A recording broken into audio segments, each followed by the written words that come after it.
Deputy Secretary of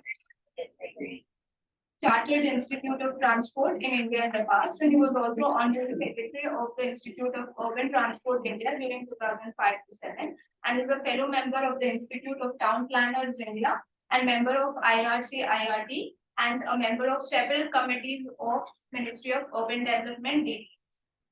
We also have with us Professor Meenakshi, who is currently a professor and head Department of Environmental Planning at the School of Planning and Architecture, and is also coordinator of Environmental Information Center of Human Settlements, and has 33 years of experience in teaching, research, and professional experience as well in environmental planning. Her areas of special interest include conservation of biodiversity and urbanized environment and hill area management, and has been engaged in many national projects addressing aspects of planning in eco-sensitive zones, environmental impacts of townships, planning of Dwarka subsidy, and development of Saraswati Ghat for Allahabad Development Authority, just to list a few. And we have Professor Sanjita Bhadri.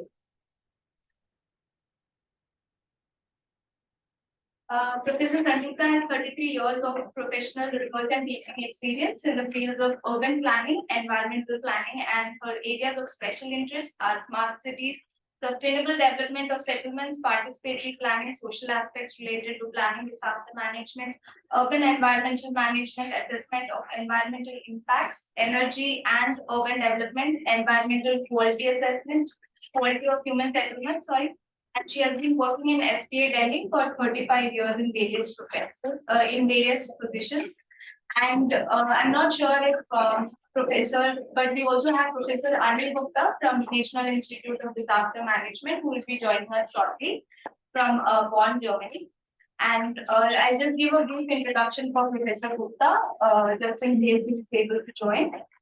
Professor Gupta joined NIDM in 2006 and is a disaster mitigation and crisis management professional. And his special contributions were in the preparation of National DM Plan, including Mitigation and Response Plan, National HR for DRM, Perspective Plan for NIDM Strengthening Strategy on Climate Change, NEP, National Adaptation Plan on Chemical Disaster. So I now hand it over to Professor Sanjita to start the inaugural session, set the context for our workshop. Okay. So thank you, Michelle. I would say that let us start with a green gift to the deans. So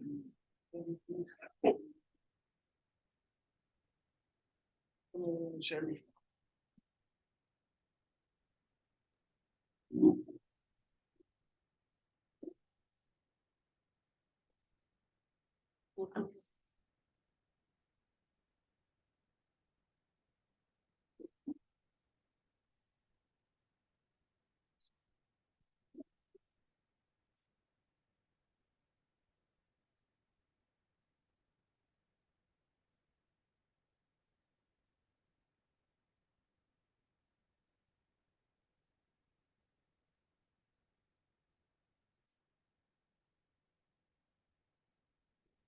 So I would now request the Dean Academics to, she's from environmental planning, and she can start and set the context. After that, Professor Gupta, and then I will give my comments. Thank you, Professor Bhadri, and I would congratulate the Department of Urban Planning and Sphere India for organizing this session on urban flooding challenges and way forward, as this is one of the pressing issues that our urban areas are facing. And though one thought flooding is something that perhaps those cities which are on the banks of rivers or those urban areas which are close to coastal area will be the ones who will be vulnerable. However, with every passing year, we come to know of a new area which is facing the problem of urban flooding. And therefore, this has to be looked into fair amount of detail into the positive factors, into the manifestation of the flood, which are the areas that are getting affected, what is the kind of degree of impact, and what is also the economic loss associated with it. Because every event is an addition to the number of events that have taken place, and with it, the impacts become themselves a story to tell. Because very recently, Rajasthan, many cities were under flood.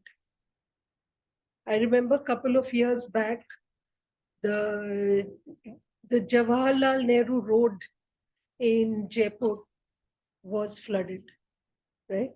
Now, this is something nobody ever thought, that in Rajasthan we'll have such degree of flood, but it has happened because of high intensity rainfall, and on top of that, whether the drainage system could cope up with it. And therefore, where all this will occur and the patterns that it will take is something we need to know and record. And then, as planners, how do we address it in our planning process? We normally have systems where we are planning for another 2 decades down the line. Is this how we will be able to address this issue? Do we have to have some planning mechanism which has a different time frame? Because the matter has to be addressed. So what the methodology, also the planning interventions, how, when, at what periodicity we have to. So these are questions which need to be looked into. These are aspects that make you, whenever the event occurs, we are on a back foot because we have no solution apart from disaster management at that point of time, relief, rescue, rehabilitation. That is what comes into fray. But we have to be prepared and we have to plan about it. Then there is this aspect of a multidisciplinary thing. So when we are talking about disaster management issues, we do have a multidisciplinary team. But when we are planning also, we need to have that. I mean, every event should make us look into the areas that have got affected. What is it that can be done to improve the, even if not drainage, solid waste management, and will that be a one-time effort or a regular effort? What are the type of people who will come? So these are things we have to engage ourselves with, if we have not done so far. And therefore, I think many of the points that are being talked about, as I had a brief look into the sessions that are there, are going to touch into perhaps all the aspects that are there. And I noticed one also on the impact of on animals. So we have to, the entire city and the people inhabiting in the city are the ones who face the impact. So we have to systematically consider these, and I look forward to the outcomes of this deliberations. And once again, I wish you all the best.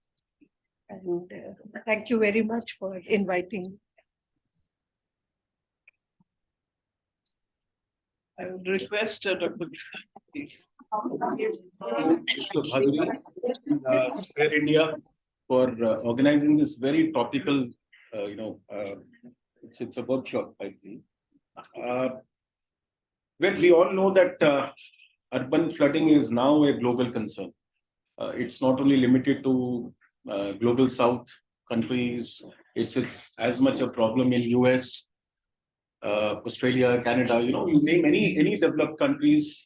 Obviously, it's not very difficult to gauge the reason. It is the climate change, global climate change impact, which is probably resulting in some kind of intense activities of rainfall coupled with the factors of, particularly in our global south context, unplanned urbanization, which is there, which probably encroach floodplains, coupled with again what Dr. Meenakshi said, improper and inadequate drainage system. I was recently reading in, I think yesterday only, Delhi government has ordered engagement of consultants for looking into to managing the river basins, two river basins in Delhi, because we have had a very tough situation just a month back in Delhi, and my fear is that we are going to witness it more frequent.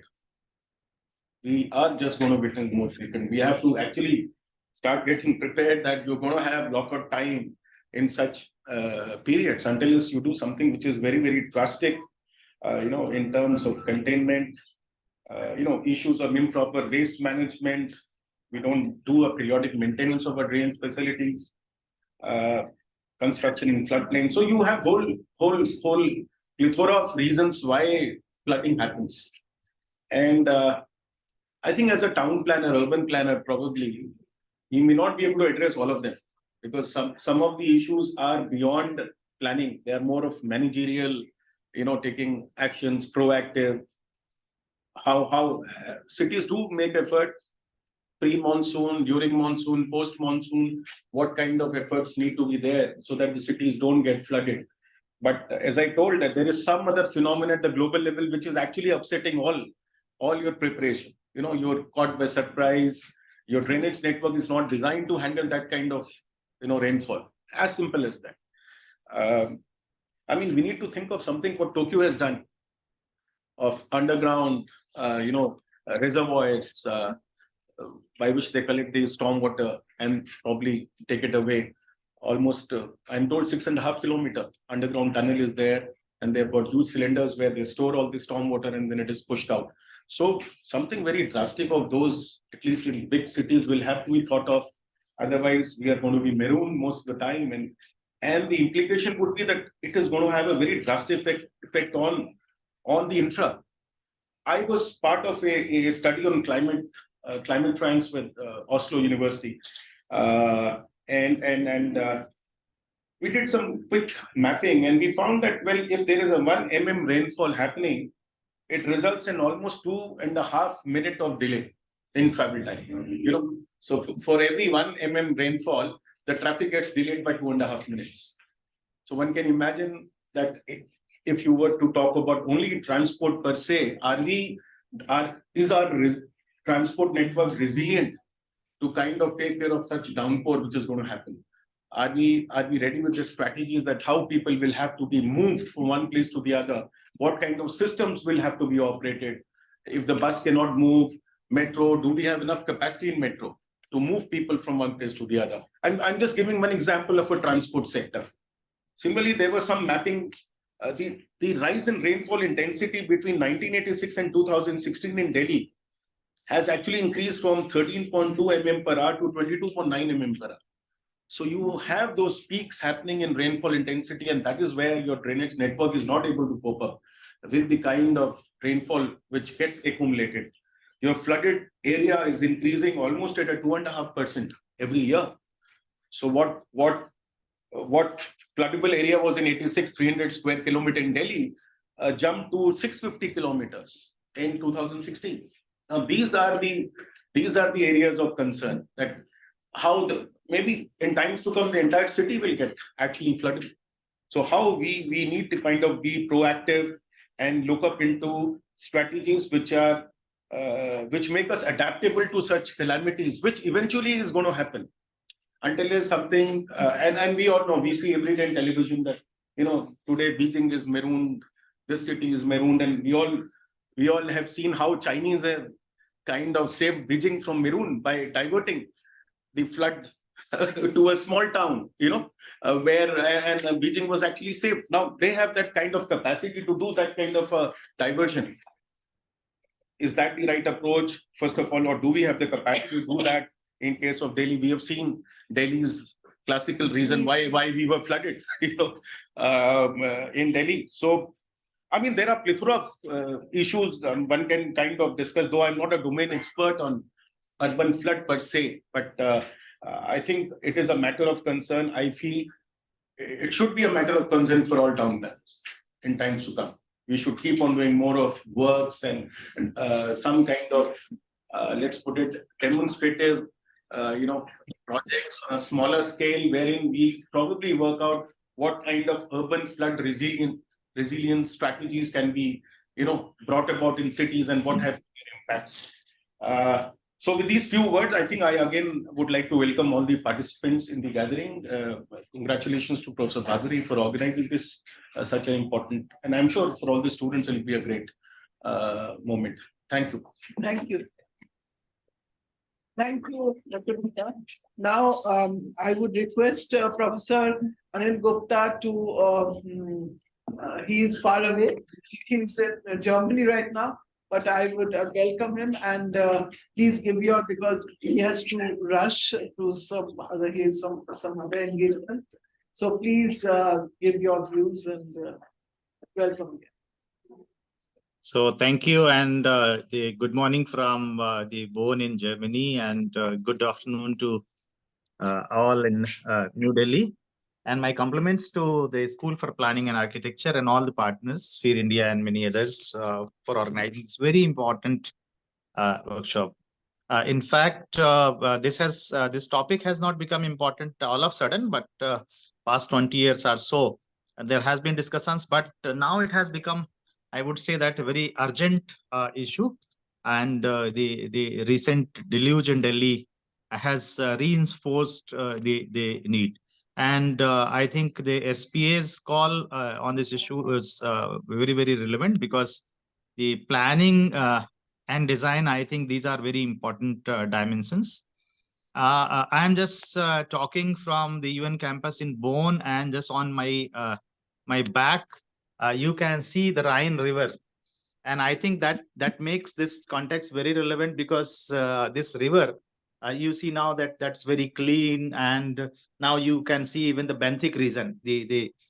But it is one of the river that has been one of the dirtiest rivers of the world at some point of time.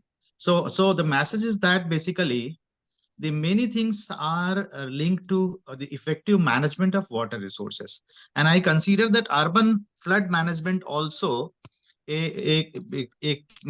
basically the key concern for effective urban water management, because it's too much water, it is flood. But on the other hand, the Chennai's example, if we take 2015, it was flood, but 2016 and 17, it was the severe water scarcity in Chennai.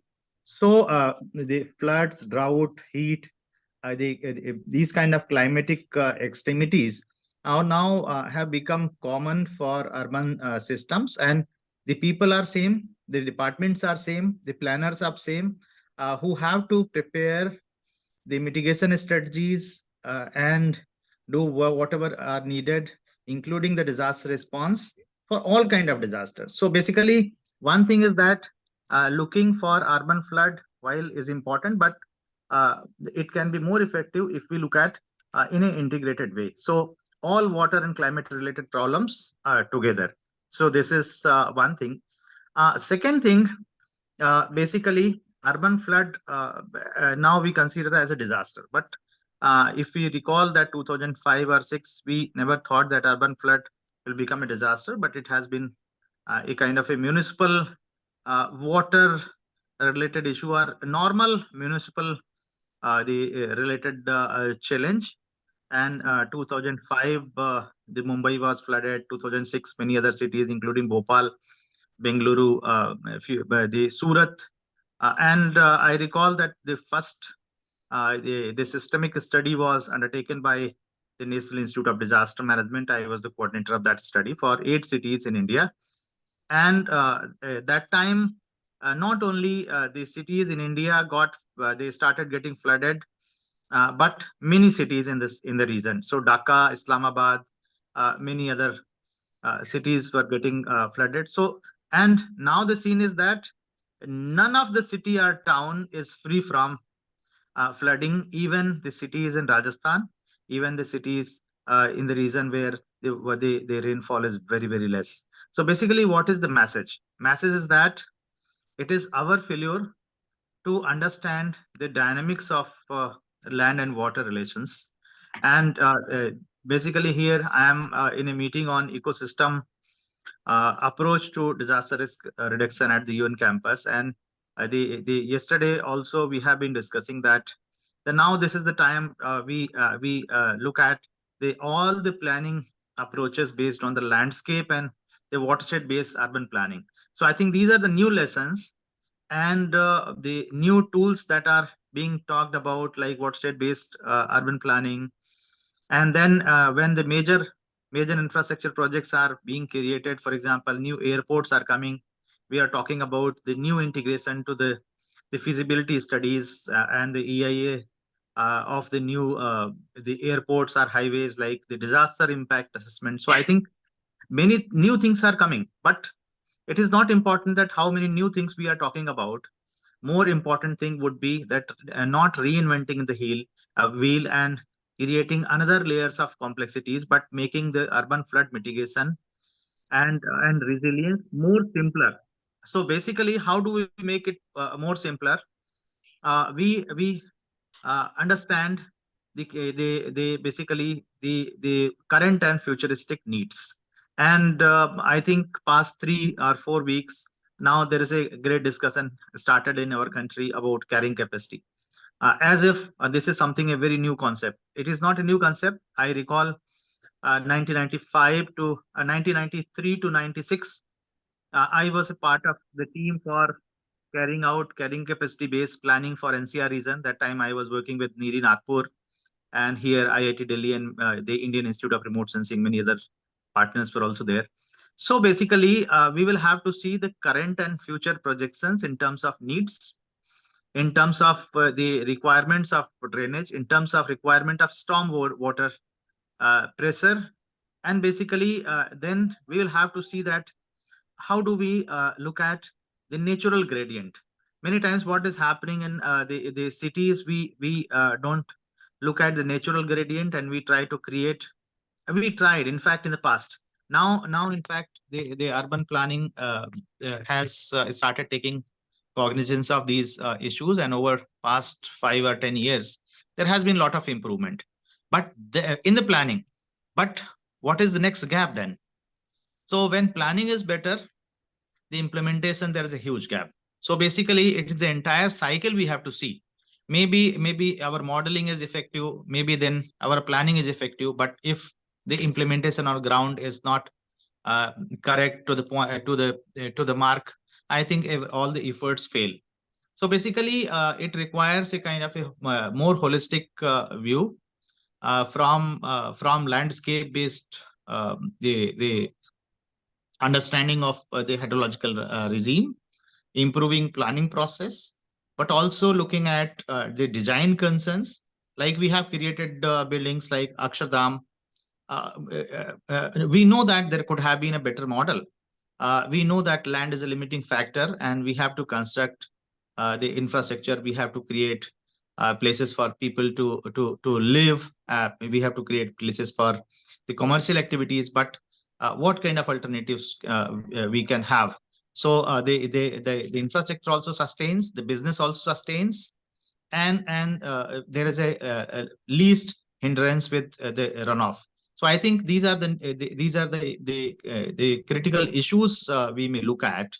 But the Delhi and some other cities, the issues of the solid waste, the issues of maintenance of the drainage system, these are lateral dimensions besides design and the construction. So I think these are also the important aspects that hints about improving the our urban governance at the ward and even the sub ward level. So how do we look at? But I am very happy that this program has been organized. I would have loved to be there in person and could have listened to all the deliberations and benefited by the discussions. However, I will look forward to the outcome of the workshop, and will be looking forward to contribute in all possible ways. Thank you very much for inviting me to share some of my thoughts, and looking forward to the outcomes. Thank you, and over to you, madam. Thank you so much for connecting with us and giving and sharing your views on this. So before we go into the panel discussion, I had a few points, which is that when we, as planners, I mean, we all know the problem. We all know, we all have worked. He was referring to the carrying capacity studies. In fact, the same study, both Meenakshi Madam and myself, we had worked on this study. And in way back, and we knew where were the problems, but did NCR plan go the way, considering those carrying capacity study, that where we should develop and where we should not develop? We do land suitabilities, but really while it comes to implementation, do we follow that, yes, these lands need to be conserved, these lands need not to be developed because of, does our master plans, regional plans streamline or incorporate this? That's where the problem is. We do not really say that, see, these lands should not be developed because these are the, and so many times wetlands. I mean, one remembers mapping those wetlands. Wetlands, I mean, those are the lands which are more vulnerable because they are taken. So they are basically, they are taken up, and the cushions, which rather we call them as the cushions, the sinks. So we have not bothered. So in our master planning process, so for us, therefore, the development or the growth, how do we channelize? How do we where do we channelize this growth? Where should we have? Where we should not have? All this is through those instruments, planning instruments we have, legal instruments we have, acts we have so many policies, but then does our projects really link up to those policies? So these are the problems, I would say, challenges which we have in front of us, in front of every city all over the world. And the next point is that now way forward, I think more of, like we say in the communities, how is it only a handful of people or the government agencies work, or is it the responsibility of all of us? Because we are the stakeholders, we who are the ones who are living through or who are experiencing this. So it is about what becomes our responsibility and participation, and for all the vulnerable communities, where they are, and how to provide for them, what sort of infrastructure we should provide for them, because most of our floodplains are taken up, most of our areas which are vulnerable are taken up by informal settlements. And so these sort of considerations we cannot ignore, and therefore, if we have to talk of sustainability, resilience, so resilience for whom? Who needs to be resilient? We all, I mean, the infrastructure needs to be resilient. The people need to be, because what happens when people get electrocuted in Mumbai, when the floods came, most of the people died because of electrocution. So these sort of associated aspects come in with flooding. So we have to, I think, look forward to a multi-pronged approach, that what needs to be done at various levels, because the cities are cities are sprawling, cities are growing. So how do we go in for, like we are talking of smart growth, but is it climate smart, or do we have land use models? Do we have sort of, depending upon the context, of course, the context is definitely matters. So depending upon the context, can we have our planning approaches, which can put in, or which can put forth our or what I would say the way forward, which should show us the approach, so that city after city, which was not floodable, which was pointed out by Professor Dote, that which was not is to get flooded, also are getting flooded. So it is, and many a times, you have heard that release of dam water. So it is not only from what is happening within the city, but beyond the city. So thinking of the city not in isolation, but as a part of the entire region is also what we have to understand. Thank you. I think we can, I think Professor Dote has to leave. So I would request if she has engagements. Thank you so much.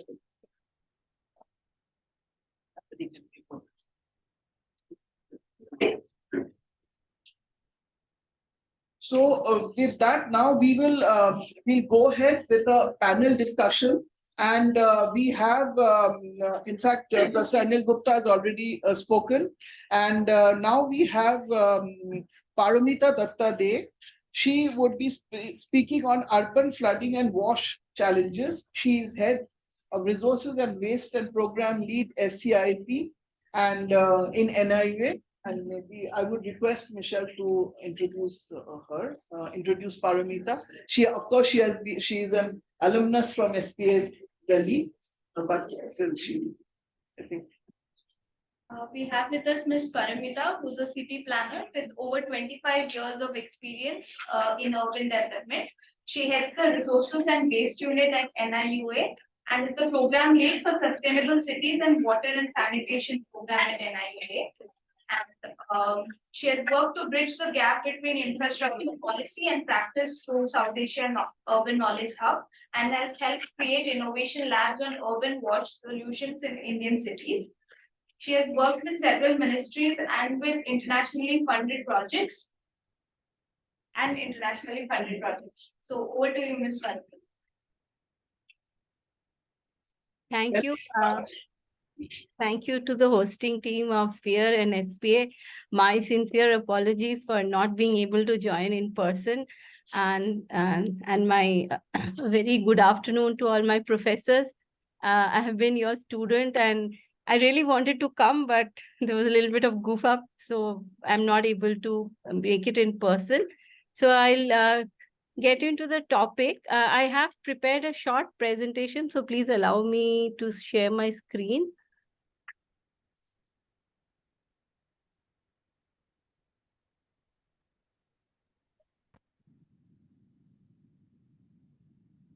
Is the presentation visible? Yes, it is visible. Okay, for some reason I am not able to.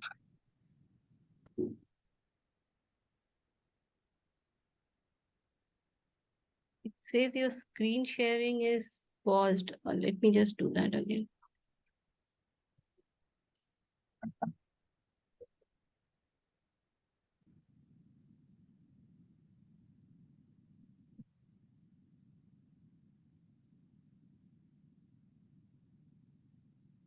Yeah, I hope you can see it. Yes, we can. Okay. So I would like to speak from the policy and planning perspectives because being at NIUA, we've been doing a lot of work around policy and planning and then suggest some solutions that have been proposed for this problem of urban flooding. So I have structured my presentation beginning with what exactly do we mean by urban flooding? Is there a definition? So I Googled and found some definitions, and from that I prepared something that can be simply understood.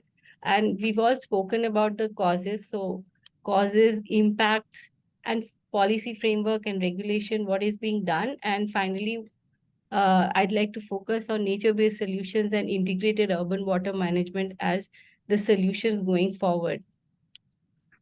So what exactly is urban flooding? If we define urban flooding, basically it is inundation of land or property in a built environment, particularly in more densely populated areas. And it is caused by rainfall, which is overwhelmed with the capacity of the drainage system. Now, we all know that urban floods have increased incrementally over the last 3 decades. Am I audible? Yes, yes, Okay. you are. Please continue. There was a park at here, so I was just wondering that it didn't get affected. And even towns like Barmer, which is a desert town, or even hill towns, none of these towns have been spared. All towns across geographies are getting affected. And as per a statistic that I found on the net, which was actually a reply made in the parliament, it says that over 17,000 people died in floods and heavy rains between the year 2012 and 2021. So that's a very worrying figure. Now, what are the main causes? We've all heard about it. I've just tried to put it in pictures.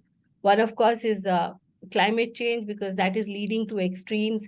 And according to NASA, urban heat island effect is also leading to urban floods. Unplanned tourism, because a lot of water bodies are being exploited, and then we have a lot of religious activities which are happening.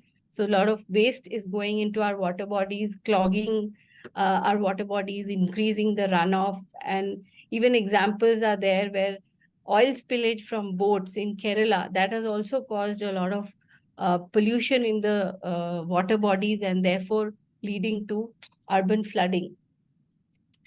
Uninformed release of water from dams. Sanjukta ma'am just spoke about this. Encroachment on drainage channels. So I've been working in the wash sector, and this is a very, very major reason for urban floods, because there's a lot of development happening in low-lying areas, and the lakes, wetlands, riverbeds, other water bodies are the victims of the circumstances. And there's also a lot of encroachments on the natural drains. We even hear of toilets being built and then this gets into the household. And then when we have to clean the septage, that itself becomes a problem. And in floods, all this gets aggravated. Illegal mining activities around the periphery of cities. An example is that of Jaisamand Lake in Jodhpur, Kaveri River in Tamil Nadu. Open dumping of solid waste. This is a very common phenomenon, and plastics are one of the major causes. Clogging of drains within the city. This is a sight we can see in many of our cities, particularly the small and medium towns, and of course big towns as well. But runoff pollution is another reason. This is something very we don't normally talk about it, but if I live in Vasant Kunj, and I see that there is so much concretization happening. This is a neighborhood which is around 30-35 years old. I've been a resident right from the beginning, and right now there's rampant concretization around trees. This not only leads to flooding, but it will finally lead to the dying away of the trees. And so we see tree falls happening every year. And what are the impacts? Loss of life and property, ecological impact. Trees are often washed away. Sorry, there was a snag here.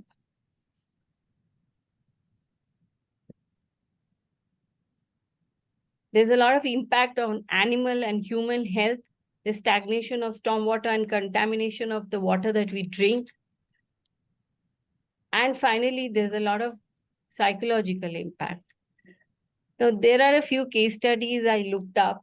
And in Bangalore, it says that there are some figures that I read and which are really very alarming.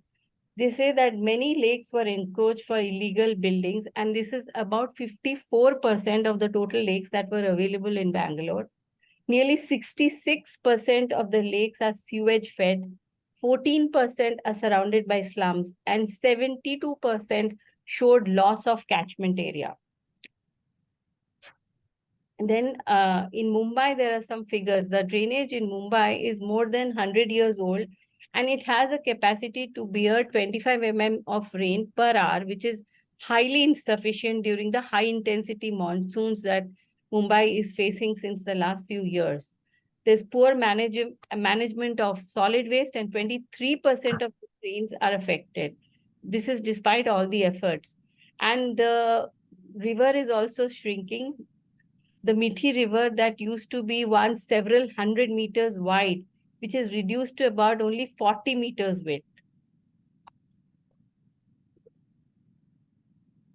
In Patna, I read that the slump house, as many as 38 out of the 39 slump houses in the Patna municipal area failed to work because they were either defunct or they were not repaired properly. The sewer lines are not properly, they are damaged, they are not cleaned. There's a lot of blockage there. There's improper desilting of drains. These are a few cities that I am talking about, but this is a story of most of our cities today. So how is policy trying to address that? So the government has promulgated a policy called the Master Plan for Artificial Recharge of Groundwater. This was launched in 2020.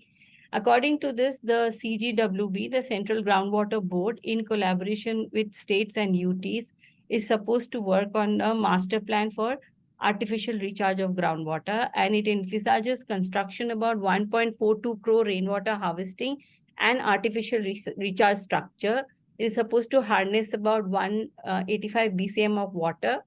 And most importantly, it is talking about a collaborative effort, as Sanjukta ma'am, Meenakshi ma'am, and Sanjay sir mentioned, all of them mentioned. So it is talking about the state to identify a nodal agency that will function as a focal point for water conservation database and documentation. Then there is the Amrit Sarovar mission, which was launched just last year in April. And it aims at the development and rejuvenation of 75 water bodies. And it has a target of 50,000 Amrit Sarovars that are to be rejuvenated. And again, here there's a collaborative effort that has been emphasized upon, which says that 8 ministries, as you can see on the screen, are supposed to work together in order to achieve this national target. And there's a lot of emphasis on geospatial data and technology. So as of today, about over 1 lakh Amrit Sarovars have been identified, and work has started for 81,000 Amrit Sarovars, and a total of 66,000 Amrit Sarovars have been constructed or rejuvenated. This is as per the media reports and some government documents that I looked up. Then we have the very much talked about program called the Amrut Mission, which again talks of augmenting of water supply, rehabilitation of old water supply system, rejuvenation of water bodies, recycling and reuse of water. There's also a recent policy on reuse of treated water that was launched. So policy is actually trying to cover as much as possible, but it is a lot on the enforcement that we have to focus. Then there's the model building bylaws, which was launched in 2016, and it mandates all to prepare rainwater harvesting structure, and 35 states and UTs have adopted this bylaw. Then we have the National Water Policy, which was revised thrice, and it basically also focuses on the conservation of wetland, floodplains, focuses on ecological buffer, and it talks about an integrated manner to balance flooding, environment, and social issues. There's an SOP on urban flooding that was prepared by the Ministry of Housing and Urban Affairs. It basically talks of the preparedness, the early warning system, response, relief restoration, and very critically talks about city-level action plans, not just reactive action plans, but also proactive action plans to be prepared by each and every city. Then we have the NDMA, which has management of urban flooding guidelines that are there. And it also talks of urban flooding cells at state agencies, state nodal agencies. And it also talks of not only preparation of a plan, but also the preparation of an implementation strategy. And there's a long list of 26 recommendations that it has talked about, which includes Doppler weather radars. It includes a dedicated high bandwidth communication channel, technical umbrella for urban flooding forecasting, catchment details mapping, contour mapping, pre-monsoon detail. So if you go through the document, there's this long list of very comprehensive, holistic recommendations of 26, and all of them are very, very relevant. So we have talked about the causes, we've talked about the impact, we've talked about policy. Now, what are some possible solutions that we can look at?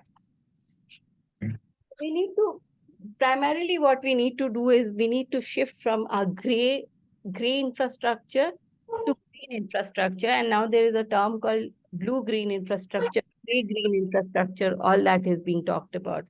So primarily, we are focusing on nature-based solutions and holistic approach through collaborative efforts. So one example is the green roof that can be, installed in our existing buildings, not only in greenfield buildings, but also in brownfield buildings with some kind of retrofitting.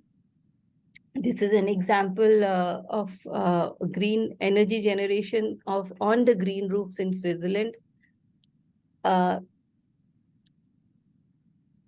this is an Indian example of Shurabji Godrej Green Building in Hyderabad, which has a green roof. So we are also doing it in India. It's not only the West that is looking at solutions, and these are solutions at the individual building level. We can go in for water efficient fittings. We can go in for porous pavements, rainwater harvesting units, rain gardens,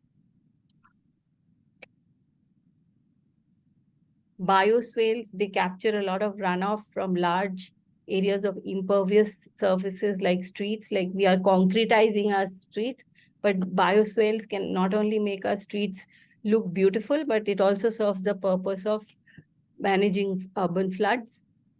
Constructed wetlands. When I was a student, in my thesis, I talked about it. But it's nice to know that where I live, and my thesis was actually on Vasant Kunj, and the Neela Haws that was talked about a lot in the paper. Some of you would have been reading about it. So here they have actually done a constructed wetland system to revive the lake there. Then we have gravel filters, which is a very simple solutions. It can be done at a neighborhood level. These are decentralized solutions. Riparian buffers are a buffer between the main river and the construction work where it begins. So it's somewhere in the floodplain. And it not only does riverine flood control, it improves air quality. It also is a very good recreational, it can serve as a very good recreational spot. Detention ponds are again very, very doable. If it basically the function is that the water can get into, the groundwater level can improve, and it can also add to add as a recreational purpose. So what we finally need to look at is we need to look at an integrated urban water management system where treated water can serve as a source of water supply. Wastewater can be captured and treated, and stormwater contamination can be avoided. Stormwater can be diverted to revive water bodies, and this will finally lead to healthier water bodies and also augmentation of the groundwater. Stormwater capture also can boost our water supply. So thank you. With that, I'd like to end here. Thank you very much. Thank you, Paramita, for putting ahead the solutions, which is actually everybody's talking of nature-based solutions and how we had forgotten nature in the middle of in the scheme of things, and now how to go back to nature-based solutions. So I think that was you are focused on that. Now we have the next speaker who would be speaking. She is Kunalika Singh, who would be speaking on urban flooding and impact on animals. So she's program manager, Friendly Goes SCCA. I think I would request Michelle to please introduce her. Welcome, Kunalika. Kunalika Singh is a conservation and animal behavior practitioner, a management consultant and senior CSR fundraiser at Friendly Goes SCCA and Wildlife SOS. She has been working in the areas of developing scalable solutions focusing on wildlife, animal development, man-animal coexistence, and public health. Kunalika's team was also actively involved in wildlife and livestock rescue and rehabilitation during the recent Noida floods. So over to you, Kunalika. Hi, am I audible to everybody? Yeah. Sorry, I'm just trying to switch on my camera. I think there's a setting issue. But a very good afternoon to everybody. Like Michelle said, that recently Friendly Goes SECA which is an over 40-year-old animal welfare organization in India, had been involved in the immediate response in the Gautam Budh Nagar floods. And I myself was on ground, so I know how that picture looked like. And it wasn't good. It's not just about the humans, but we also have to factor in the animals here. And when I say animals, not just livestock, but as well as wildlife. What I think a lot of us don't sometimes understand is that we live in an ecosystem and there is a chain. And in that change, animals are extremely important. And if that chain breaks down, everything starts to come loose. And that is something that we as a nation need to understand more than anything else. And even though we have policies, even though the Animal Husbandry Department has policies, and so does the NIDM, despite that, the implementation of these policies is not.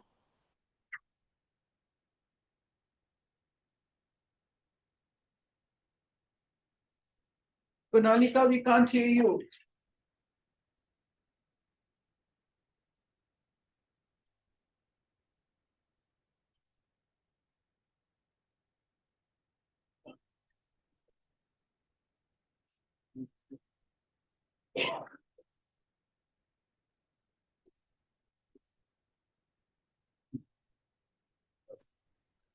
Hi, sorry, I think my internet dropped for a second.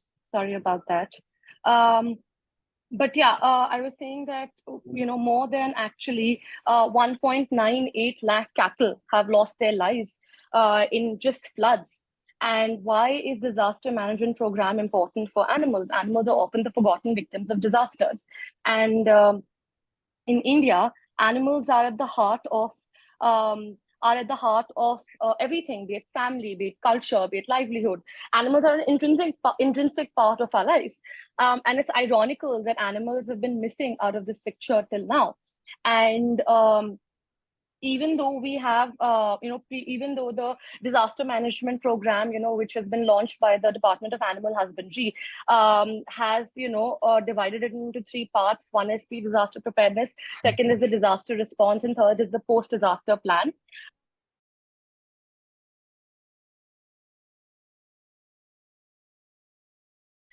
Civil societies are not being engaged. No interaction groups are being part of this, because of which there is a lack of connectedness to the ground.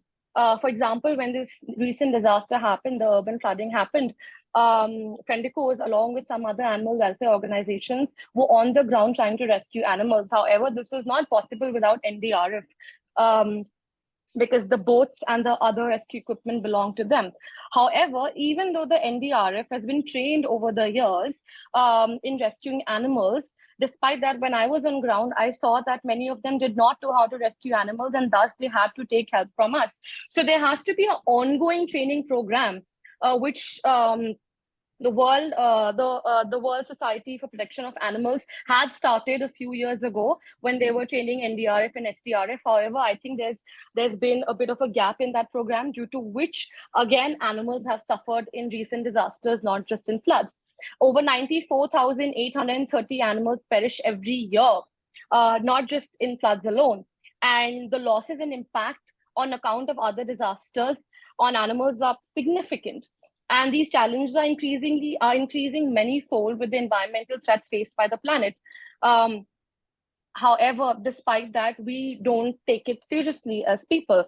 I remember when I was on ground, I remember the NDRF people telling me that, ma'am, human lives are more important. And I 100% agree that human lives are very important. But we have to understand the role that animals play in this larger ecosystem, and that without that, there is a huge gap, and then things start to really, sort of break down, and the impact that breakdown will have will be ultimately on humans alone. We also have to understand how the rural people are dependent on livestock, and this disasters, they have a devastating impact on the rural economy and the livelihood of villagers, as animals have been an integral part of the daily life of about 70%, which is a huge number of the rural population. India is blessed with the largest population, sorry, of cattle and buffaloes in the world. And for the villagers, animals are the sources of economic well-being, food security, companionship, and more broadly, they promote the generation of wealth. When we were rescuing on ground the animals, post that we were also, part of some surveys or some data collection, etc. And I remember the impact is not just loss of lives of animals, but also the impact, the trauma of the disaster on animals. When a cow starts to produce lesser milk, or when a goat starts to produce lesser milk because of the trauma, it ultimately impacts the income generation and the own food of the farmer, which he is depending on. So it's not just about the loss of lives. It's a larger thing that we need to look at. We have to understand about how we can reduce this in the future, how we can have alarm systems beforehand. I remember when this disaster had occurred, the villagers on ground were telling us that no alarm system had been given. They hadn't been pre-warned, because had they been warned beforehand, they would have actually rescued their cattle. Many cattle and street animals lost their lives in this disaster. There were very few left on high ground. Not just that, even urban wildlife, your snakes, your monitor lizards, your civet cats. We saw so many of them. They were just washed away. And what happens to them? I don't think it even comes to our mind when we think about disaster and the response to that. So it's a very challenging task for the future to protect our livestock through proactive mitigation and capacity building measures with regional cooperation. And most of the animal breeds in India are admired for their heat tolerance and inherent resistance to diseases and ability to thrive under diverse climatic conditions. However, our animal husbandry sector faces serious challenges, including the ever-increasing incidence of both natural and man-made disasters. And so, it has been mentioned in the flood guidelines of the NDMA, however, again, I keep coming back to this. I know I keep harping on this, but the main thing which remains is the implementation part of it. And I think that's where the real lag is. And of course, the fact that people have to be trained with the help of civil societies, with the help of NGOs and trusts and foundations, which have expertise in this field. And since the policies are already in place, it's just about the implementation. And when a disaster strikes, we always think about humans first. We completely forget about the animals. There are only a handful of people, generally animal welfare organizations or wildlife conservation organizations, which end up thinking about animals. The recent Kedarnath floods which had happened, Fendicos was there as well, and lots of large animals had lost their lives. And this is not a recent thing which has happened, overlooking of animals in disasters. I remember when the tsunami had occurred, and I remember this very distinctly because my mother was working in the disaster management sector, and she was there right after the tsunami. And I remember even at that time, a lot of wildlife endemic to that region, which is not something that you will, of course, find in these parts, the northern region, were just washed away. They lost their lives. And nobody even thought twice about it, maybe other than just a handful of wildlife conservation organizations. So we really have to take this more seriously, and we have to understand about how we can train people, how it has an impact on the rural life of people, on the rural economy especially, and the fact that the price of grains should remain stable even after floods, so that farmers can still afford to feed their animals. When during floods, even their feed gets washed away. And they've been planning their feed for months, so for the next 6 months, I can feed my cattle or my livestock, I'll be able to get away with this. But when this happens, they're left with nothing whatsoever. These are the people who are affected the most, other than, of course, animals, And so I think that's something which is, food for thought for everybody here, as well as, people outside. And we also need to say about, how in 2009 provisions for animal care were included in the National Policy on Disaster Management, which highlighted the importance of protecting animals from disasters. Despite that, and states were also directed to come up with their own guidelines. But I think lots of states still haven't been able to do that with the help of the respective animal husbandry department and social justice and empowerment sectors. But since we have all of these policies and we have these preparedness plans, we just need to put in the efforts, and we just need to have, like I said, alarm systems beforehand, and also have an encompassing understanding of how the rural economy is dependent largely on livestock and on animal husbandry. And if we understand that, especially for the rural folk, if we understand that, we can give it more importance. And of course, at the same time, your companion animals, your free ranging dogs and your, other urban wildlife, which I've already, spoken about. And so, yeah, I mean, if we are able to, we have to understand that all these legislations and, policies and plans and programs are very well appreciated. But at the same time, it will not matter to poor farmers and animal owners unless they're effectively implemented to protect them and their animals from disasters. So they need help to care for their animals so that they do not fall victim to the aftermath of floods. Like I said, early warning systems, and a safe place to take their animals to when waters rise dangerously high. And even the birds and the livestock that they have to feed, they don't have to end up selling them.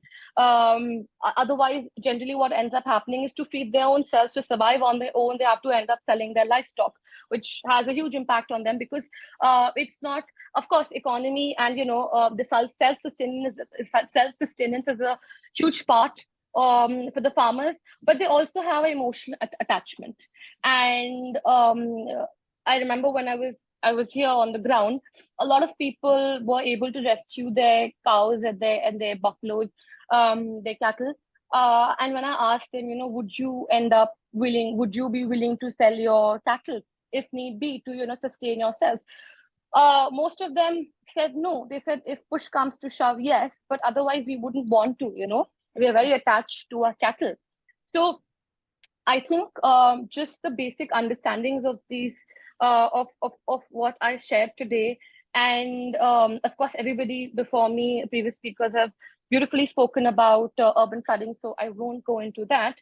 But if we just get into the very basics of how do animals matter in this ecosystem, in this chain, and why do they need protection?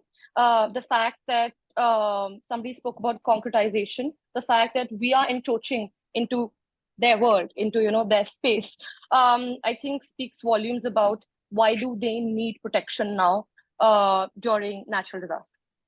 Thanks, Michelle. Thank you, Pranalika. And we would, for putting forth, in fact, livestock animals, we really don't deliberate on as an impact on urban flooding, and we only think of ourselves. And so this part, in fact, it was really good to hear that how to be aware of and to be sensitized that see how animals matter. Yes, animals definitely matter. They're part of the entire ecosystem, and that's where we are the part of an ecosystem, and that's where we have to realize where human beings are. We are a part of an ecosystem, and if we cannot only bother about ourselves. Okay, so thank you so much, Pranalika. Thank you, ma'am. Thank you. Now we have here Mr. Arvind Unni, and he would be speaking on the urban flooding challenges and solutions from a CBO perspective. So I would request Michelle to introduce Arvind. Welcome, Arvind. So Arvind's core area of interest for research is urbanization and its intersection with poverty in cities. Arvind is currently leading urban poverty reduction thematic within the Indo-Global Social Service Society, and has over and has experience over the last 10 years in participatory planning, formulating policy recommendations for people's concerns related to housing and livelihoods, and advocating for equitable and just cities. He's leading and supporting many civil society campaigns on the inclusion of urban discourse, and playing an increasing role in the grounding of urban climate action interventions for Indian societies with civil society networks. He is also coordinating and mentoring the research and capacity building aspects of the urban team. Over to you, Pleasure to be here. Urban team within ITSS is what Michelle can see. Thanks, Michelle, for the class. I will be speaking. I'll be speaking from a sort of position of practice, a little bit of engagement in urban planning, and some experience in urban policy. So we kind of sometimes become sort of generalists working across different things and subjects. So it's mostly thoughts and a few sort of ideas, suggestions coming from there. So thank you again for being here, for inviting me here. A pleasure, and thank you, Professor, for chatting and moderating the session. So like around 8 or 10 points is all that I have in terms of urban flooding and how it impacts communities, and how where we are really needs to be relooked if we are to view our cities to be more inclusive and sustainable going forward. So the first point for someone like me who works, let's say, with informal sector workers, urban poor groups, informal settlements in different cities, is absolutely clear and straight, is the fact that we say it again and again, the fact that most of our cities where we live and how we work is completely informal. So either I'm living in a slum, or I'm living in an unauthorized colony which has been recently authorized, legalized, or recognized, or I'm a street vendor, or I'm a domestic worker, or I'm a construction worker engaged in day-to-day sort of labor and day-to-day living, so to say. So this is what constitutes a majority of our cities, and unfortunately, not far from here and not that far in time, just look at what has happened when Delhi was flooded. How many settlements had drowned, and how many of them even were recognized the fact that they have to be compensated? How many street vendors lost their possessions, their cards, and how many of them have been compensated? So the fact that because informality in planning, in public policy is not recognized as the entities that have to be recognized, that does not really transform or translate in any form of sort of policy protection, any form of recognition in all these policies that we've seen, any form of compensation. So just go around and ask in Delhi of how many street vendors have received a compensation for their street vending stalls that were washed away or either submerged. None. What was the reason that 10,000 rupee compensation was decided, and who decided, and how many people got in Delhi? I'm just giving you an example. The numbers are completely arbitrary, and it doesn't come from what people are losing, and a massive majority that was impacted. So the first point that I'm trying to say is that stats might exist of how many people have died, but stats do not exist of how many people have lost a massive amount of their earnings, 5, 6 years or 10 years of their lives for which they had saved and made. That does not exist. That is not getting counted because it's conveniently ignored that वो तो बस्ती है, वो तो street vendor है, वो तो पता नहीं काम कहाँ करते हैं, तो so on and so forth. The whole informality not being recognized, I think, is a major issue that all the policies and urban planning discourse needs to take stock of. That's point number 1. Point number 2, a lot of debate on master plans, and I myself dabbled with couple, at least to say, Bombay's master plan, development plan is what you call there, and then Delhi's the draft 2041 MPD that is there right now under debate. So master plans, I feel if I were to call it something, I would say that planning for the wrong cause is what I would call master plans in our country, in our cities. And that too, because if I just look at what master plan's definition calls development. So I was just before coming here, I have to prepare something. So I was just looking at DDA Act 1957. It was made good number of years ago, has been amended, gets continuous amendments for different policy matters and perspective. But if you check DDA Act of how it defines development, I have just taken out a quote I'll share. How much time do I have? 10 minutes. I might have taken more time, so please. No problem. Yeah, so development is, with its grammatical variations and whatever, means the carrying out of building, engineering, mining, or other operations in, on, over land, or the making of any material change in any building land, and includes redevelopment. This is essentially master planning. This is what development means in your planning acts, in our planning acts. So how in the world, so these are partly the reasons of mining, of engineering, so I think the way our planning acts exist from whenever, maybe it would have been relevant there, but clearly they don't stand any relevance now.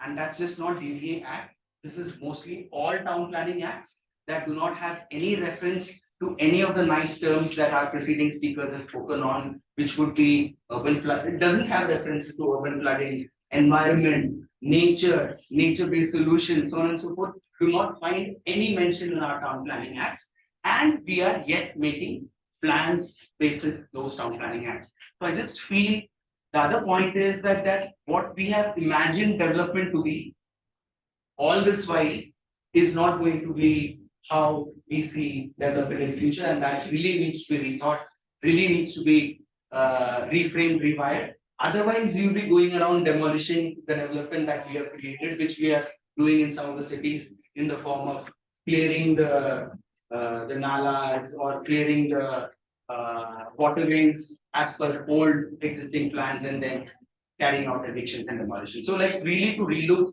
what development means, what our master plans and town planning acts say, they have to be reformed. There is a process underway, but really talk about things that really matter right now.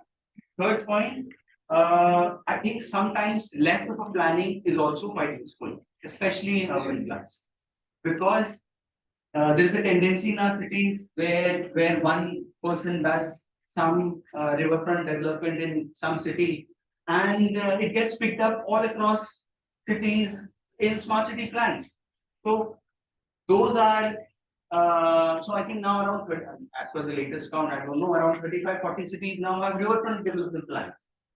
Different contexts. Do all rivers require riverfronts?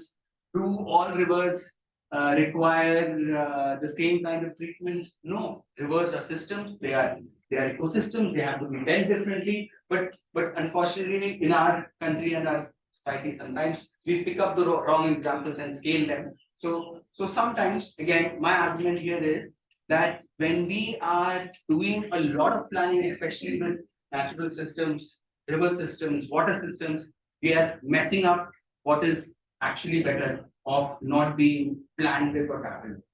And what this also leads to sometimes is, let's say, what's happening or what has happened in Bombay with Methi River development. Look at the sites, they're all concretized. 5 साल बाद उसी को तोड़ेंगे और बोलेंगे नहीं इसको concretize नहीं करना था, अब हम उसको तोड़ेंगे so that it becomes porous.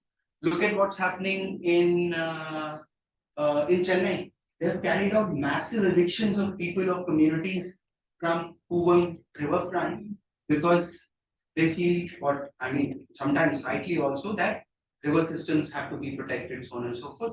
But they are picked up and dropped where you already have wetlands, water systems that are getting flooded. So using planning as a guide to remove evict people while you are planning more and messing up natural systems, that also needs to be rethought. Point number 4, there is a huge policy dissonance and incoherence that we see. So if we were to award ourselves to make the maximum number of policies which are completely irrelevant, I think I just happened to study some of the policies before coming here. We have at least, I mean, other speakers could correct me, we have at least 8 policies that have got to do with urban flooding. And starting from 2012, no, 2010 document on guidelines on urban flooding. Then you have a Ministry of Housing Urban Affairs guideline in 2016. Then you have a national policy in 2012. You have a Jal Shakti mission which is getting implemented. You have a Amrit Sarovar mission which is getting implemented. Atal Bhujal Yojana, Amrit 2.0, so on and so forth. All this has to do with urban flooding. So I just feel one is that you are like really, I mean, we are really confused in so many schemes and policies. God knows where we are in right now and what is we like really strive for. Second, all of these are absolutely dated. If you have a policy of 2010, we are in 2023, what are we talking about? You know, why are we even discussing what was done in 2017? Because things have drastically changed. So there is absolutely no policy coherence and matching in these whole list of policies. Point number 4. Point number 5, most of them are really stuck with mitigation and to a huge chunk because the urban flooding as a sort of a area of practice has come from disaster management, right? So mostly mitigation, mostly the rescue, relief, disaster management is the focus.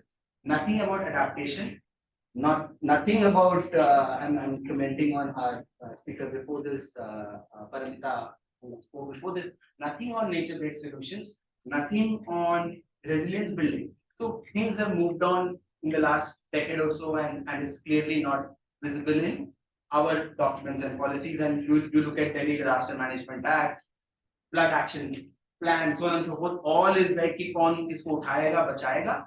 Bachane mein hum aage hain.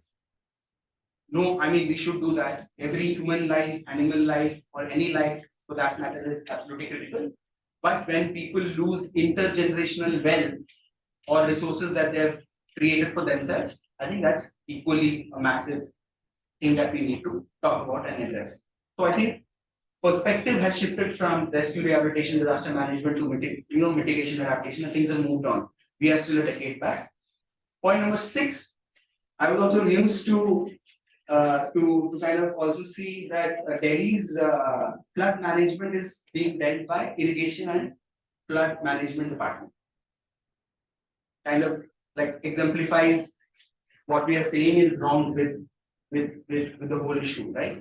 The fact that you have a planning agency, the fact that you have ULBs who are not allowed to do much, the fact that you have state disaster management authorities who in disaster situations yield substantial sort of power in that sense, really tells of how bad urban governance is. We all know that, but it really stands out when you have disasters because there is no hiding from there.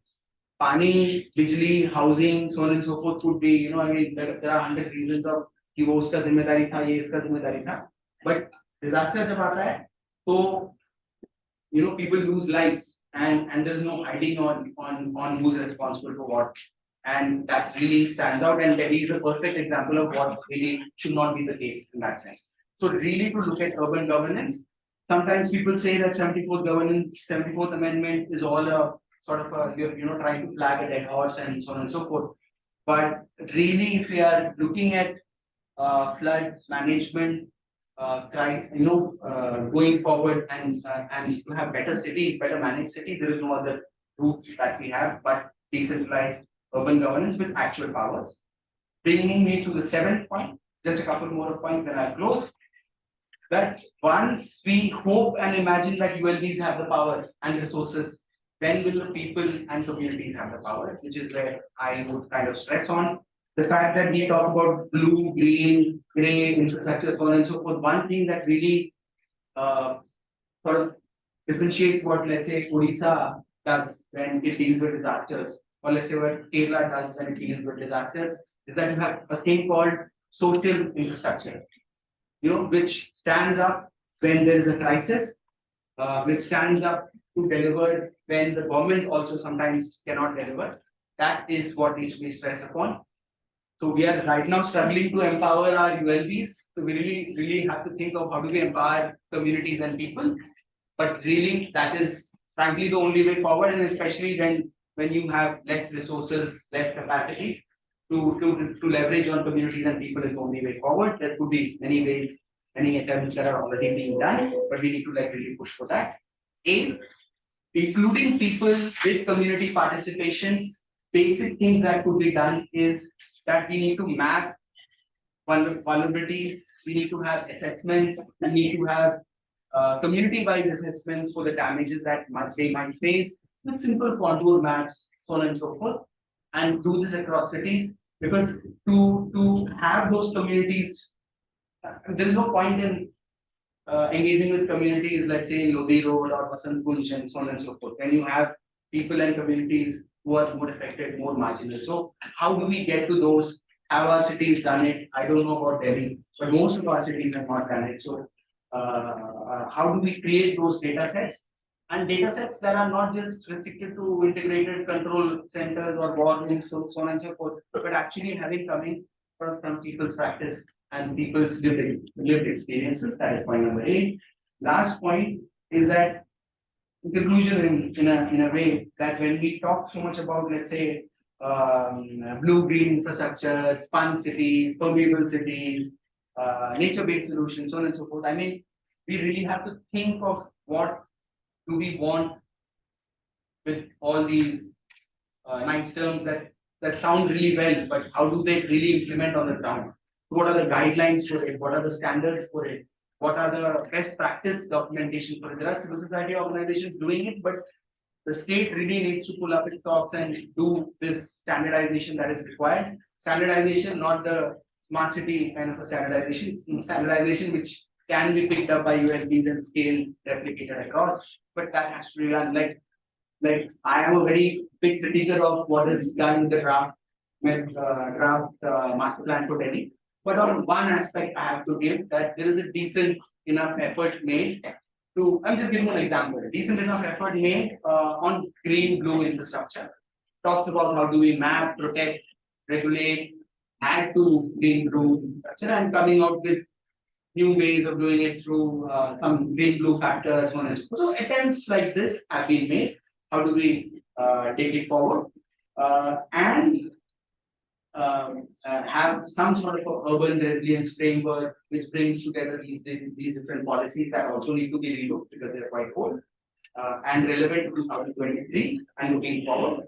Ministry of Housing Urban Affairs needs to take stock and really need to act on things with all the ULBs that have to work. So the focus was, and a lot of power was vested in NDMA. I don't know if there are people listening, but NDMA, state disaster management authorities, but resilience building and long-term adaptation measures have to be with the urban ministry and ULBs, and that sort of transfer of power is very tricky. It's not easy to transfer power and resource. So how do we do that is a question. And lastly, people, communities, and their empowerment is key. Without that, there is no way forward. The sooner we realize it, better, because what awaits us in future is going to tell us mostly these things. So we really need to do some sort of a rejig and act on these policies and take things forward. That's it. Thank you for giving us. Many times we say we know what is to be done, but how it is to be done. So that becomes very, very important. The product, we know what we will arrive, but the process, how do we achieve? So as a multi-pronged, you have put it forth that how, through which approaches we can, and we need to contextualize things. It is not, what is applicable at one, it will fit the other situation also. So these sort of things and identifying the roles and responsibilities of the people who are or what would the government do? What do the people do? What would be their roles? What would be their responsibility? So identify improving the governance aspects. And now all the more we are now talking of climate financing also. So in all these aspects, financing also somewhere comes in, and we need to sort of look at that. So I would, the last speaker of the afternoon, after the last speaker of the afternoon, in fact, I would request, I was the second last speaker, I would, after Abhishek Narayan, who is coming online, who is from the Animal Welfare and Project Management and HCL Foundation, talking about role of civil society. I would also request after Abhishek Chandrani, Dr. Chandrani, she has been in NIDM for many, many years. So I would also request her to put in her views before we go into the open house. So Abhishek Narayan, welcome Abhishek Narayan. I would request Michelle to introduce. Welcome, Abhishek. Thank you for joining us despite on your way to the airport. And Abhishek is animal welfare and project management at HCL Foundation and has an experience of over 14 years in managing large conservation action projects and has specific skills and knowledge in technical aspects of conservation as well as in project management. Currently, Abhishek is leading the animal welfare thematic of HCL Harit, the environment flagship program of HCL Foundation, and is also part of budget PMO function for Harit.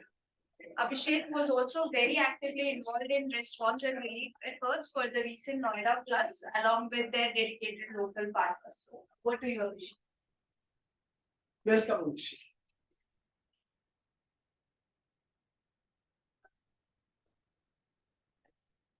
Yes. Thanks, and it's a great campus as well. So, I'll just switch off my camera and I would just speak. Michelle, if you could help me with the slides, please. Yes, thank you. So, as Michelle mentioned and Kunalika also talked about, the recent Noida floods and how the responses, came up. So, I was asked to talk about, how the multi-stakeholder collaboration and how civil society organizations, communities at large are actually contributing or can contribute to an urban flooding scenario. I just wanted to put a few contextual points here. The urban, I the speakers before me have talked about urban and rural, floods, etc. And there is a lot of commonness and a lot of differences, especially in a place like Noida, which has never seen floods or not seen floods for the areas that we're talking about, the Khadar, the banks of River Yamuna between that and the IT city, where even HCL office is located, that stretch. Those people, mostly migrant farmers, etc., have never seen floods in the last 23, 30 years, so they had no idea, how to respond to it. Similar was the issue with a lot of the high rises people or Noida people as such. If you go to a rural area or an area which is prone to floods every year, every twice a year, the resilience is much higher. The preparedness is much higher. So in such situations, there's a lot of customization, a lot of adaptive management that takes place in urban context, and that was very evident here in our case in Noida. So just moving on. Next slide, please. Yes, so as most of you might be aware, that HCL Foundation, which basically drives the corporate social responsibility agenda of the HCL Tech, basically works in various aspects across India. One of the flagship programs of HCL Foundation is the HCL Uday, which is basically an urban integrated community development program. And we are working in Noida with close to 14-15 partners on various aspects like wash, health, nutrition, ECCD, environment, etc. And what happened during the floods is it's a very funny story as well, because I'd like to bring in Kunalika here, in the sense she's on the call, that Kunalika works with us on a different aspect, and she said the center that is also supported by HCL Foundation is underwater, and we need to do something. And I still vividly remember on a Saturday morning or something, I said, okay, let me just come and have a look what's happening. We had no plans that what would be the situation, how are we responding. We just started with an animal. I wanted to personally go and see, with my experience of animal inclusive disaster response. just wanted to go and see what's the situation. And I still remember from that day continuously about for 12 or 13 days we were on field from morning to evening, just responding to various needs and various aspects of the urban flooding. What was extremely beautiful to see was a basic ethos that HCL Foundation always believes in, and its partners. It has basically cascaded to partners is a convergence model. So we saw more than 10 local NGO partners who are working with us on other projects on other sites on completely different scope of things. They were all present the next day. They wanted to help, they wanted to lend their hand, and the beauty is that they were inclusive at the same time. They were not duplicating efforts or jumping into each other's shoe. Everybody would know that if a certain NGO is distributing, say, wash kits, they will move to the second community and help them. And if somebody is addressing the children who were at risk as well, because they were staying in relief camps and they were not being supervised at all times. So there were few teams who were just engaging children. They were there dedicatedly working with them. So we didn't have to sort of coordinate and tell each NGO of these 10 NGOs that you go here and you work on this aspect and these are the beneficiaries. It sort of came very instinctually and naturally amongst these things. So it was a great convergence. The multi-stakeholder collaboration, as the title says, it just came out very naturally. In addition to that, the other stakeholders, for example, the HCL Tech or the technology or the parent company, the volunteers, they poured in like anything, not just physically, but the kind of relief material support, and they came and donated, etc. It was overwhelming to see, right? And every day, every evening, we would have a debrief, and just to see the debrief saying that that many people have actually come and touched lives of everybody who was affected, made us sort of motivated us to go the next day. So it was a great response on that sense. And um, the other set of stakeholders definitely were the government line authorities, who were also present to set up the relief camps and who reached out to us very quickly, and the needs on the what are the immediate needs. We were working very closely with the DM, the ADM, and rather than asking for build 10 houses or build 10 shelters, which they could have easily asked or found out, okay, CSR money is there, they said no, we want very basic things. We want uh, Fendico's team or ILFS's team to be there to rescue the snakes which are coming. We need medical supplies, we need doctors, we need a mobile camps to take care of the patients or people with maybe comorbidities, maybe other non-metabolic diseases, etc. And engaging the children. So the need came right from the line departments, the jurisdictional departments, etc. The last but not the least, communities, stakeholder for the local communities themselves. The day we went to this. I still remember very vividly that the relief camp that was set up. It was set up by one of the nurseries which is there. If anybody has seen that area, it's dotted with plant nurseries. And one of the largest nurseries was completely displaced, was underwater about 10, 12 feet. So those nursery people had just moved out and set up a temporary shelter for people and their livestock. So whenever we talked about disaster, as Kunalik also mentioned, is that it is giving support to people and the things that they care for. So the things can be animals, the things can be health, access to nutrition, etc. So it's very important to have that an inclusive approach. So we saw that with local communities, they were getting their chara, their feed for cattle, uh, all those things they themselves were doing. They didn't want support. One very great thing we saw, we didn't have to support on food and water. When we went and first day when we did a need assessment, we would have assumed that these are poor farmers, they have lost their crops, they don't have anything to eat. We should do something for food. But I was amazed to see the number of pop-ups that had come, like you would see in North India for different festivals you have called as bhandaras, and I think there were every 100 meter, 200 meters, some community, some local RWA or some panchayat leader or some MLA or somebody or Rotary Club, etc. They just were distributing healthy, good, nutritious food. So that was great to see. Water is being supplied. So, and they also came on their own. Nobody called out that we need to supply food for 5,000 displaced people. It was just came very instinctually amongst them. right? So that was a great multi-stakeholder. I just wanted to bring that element into it, and of course. Vikrant and teams from Sphere India has been very instrumental in helping us out throughout this, response and post-response, the needs assessment. Again, with the local partners, we did a very great rapid needs assessment on, what is the midterm and long-term recovery plans for these affected communities. So, next slide, just the last slide, and I think that should be it. Yes, just to, give the quantification of the kind of response that was there, with 5,000 people being reached out to, more than 1,000 animals were fed, more than 50 animals, 150 animals were rescued. And as Kunalika mentioned, many of these were snakes, venomous snakes and large pythons, and which are naturally taking refuge. They are also trying to evade the floods and taking refuge in, houses and etc. So these were also saved. A lot of health camps were held, and medical attention was given to child, adult, everybody constantly throughout the period, reaching out to more than 800 patients from simple ailments like injuries, skin infection, to a massive outbreak of conjunctivitis amongst children. So the doctors and the NGOs were completely involved in it.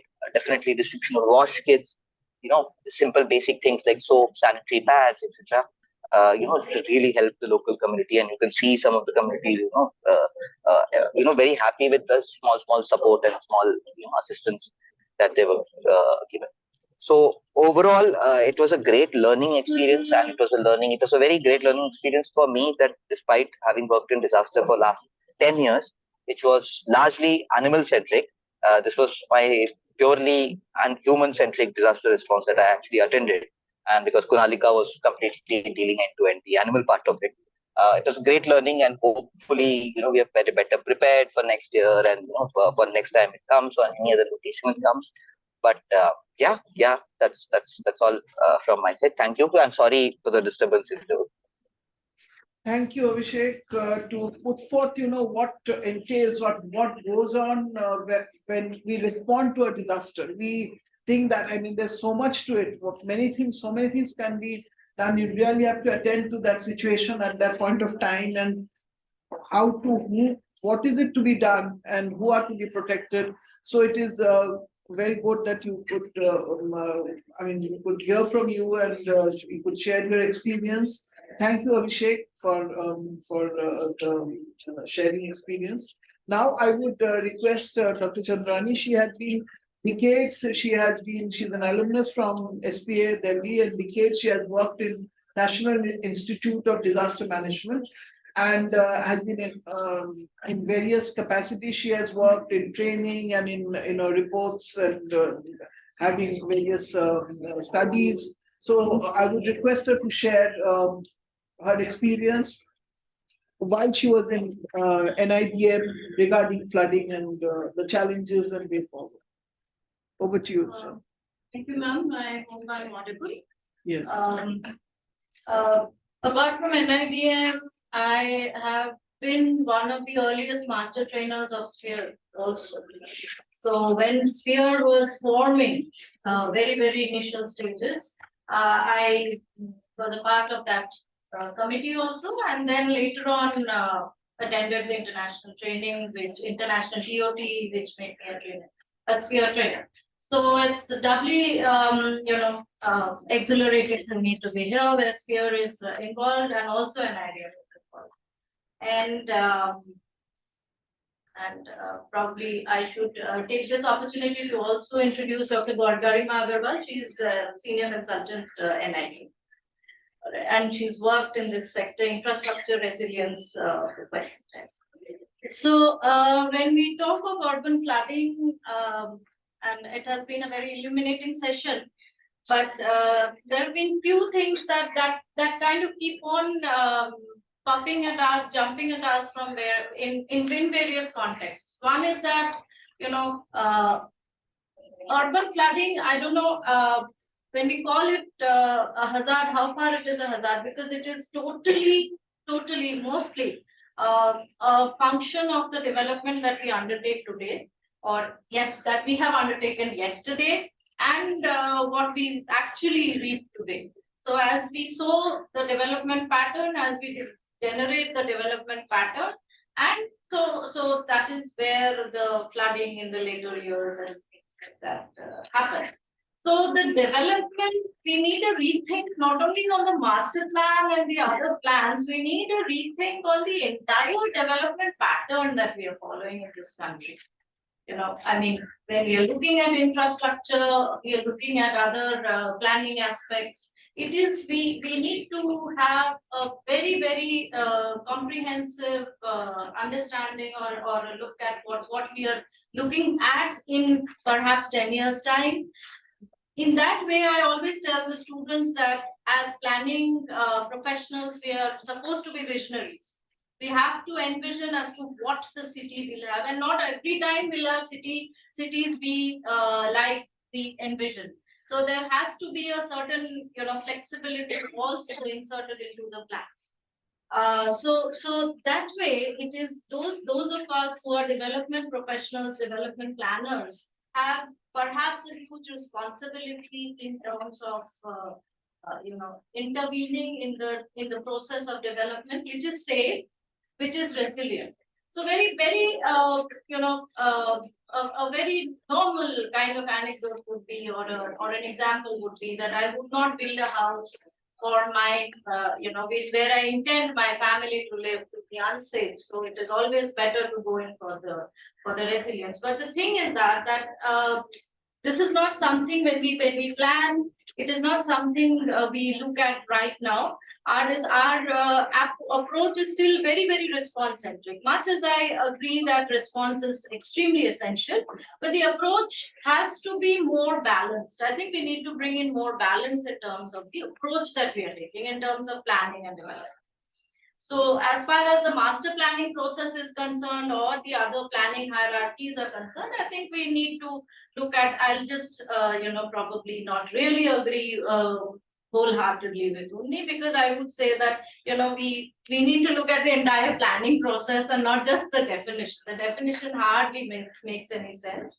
But the process, there has been a kind of, integration with the emerging issues at least in the Delhi planning process. So that we, as planning professionals, we need to take it forward. The second thing that I would say is that there cannot be any difference between, climate-induced mitigation, adaptation, and DRM. They flow into each other.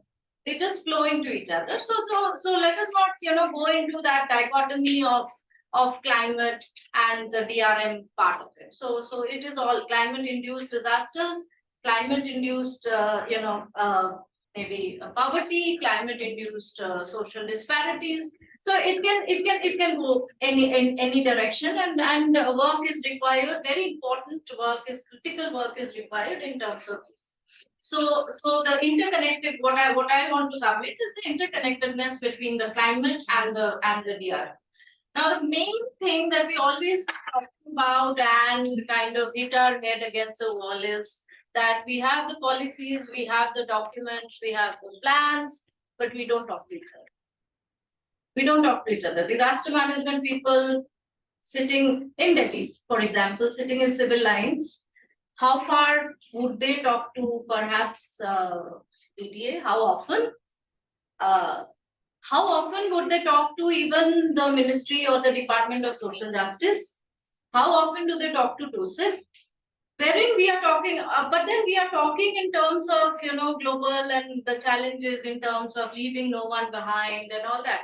But does the department sitting there at Shamnath Marg talk to TUSIP in ITO? Wherein we are looking at, what do we look at? We're looking at the homeless people through TUSIP. So this talking to each other somewhere, I feel, is kind of suffering, and we need to enhance this. Because we have, we need to, of course, look at it in a process. The guidelines we have to probably, Garima would be one good person to talk to. In this case, the guidelines need to be upgraded, need to look at other various things as well. But then, this talking thing, we need to somewhere start. Talk to academia, talk to the researchers, talk to the civil society, and talk to each department. which doesn't happen. Having been in the government for so long, it just doesn't happen.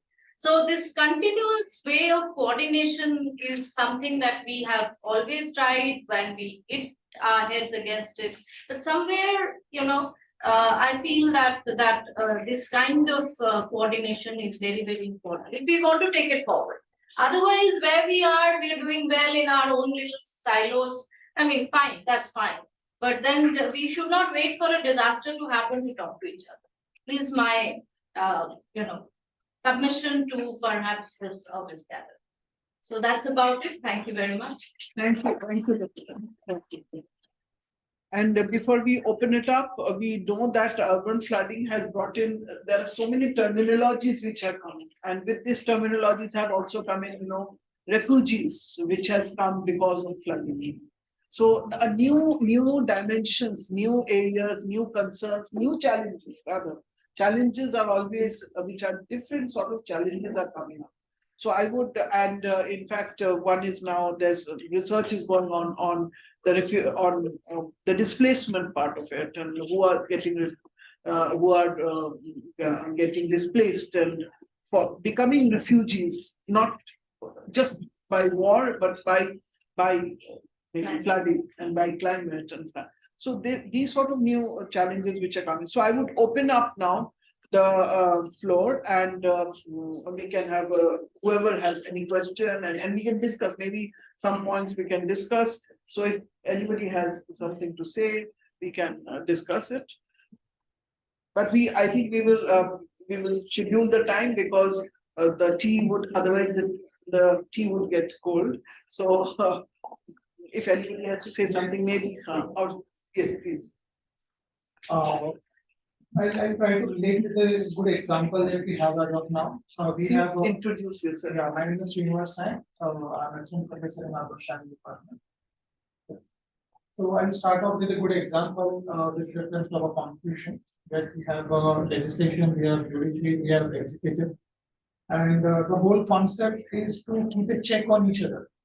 So after the 1991 73rd and 74th Constitution Amendment, ULPs have been given some responsibilities to deal with this areas of developing master plan and take care of their own needs. But who is keeping them in check?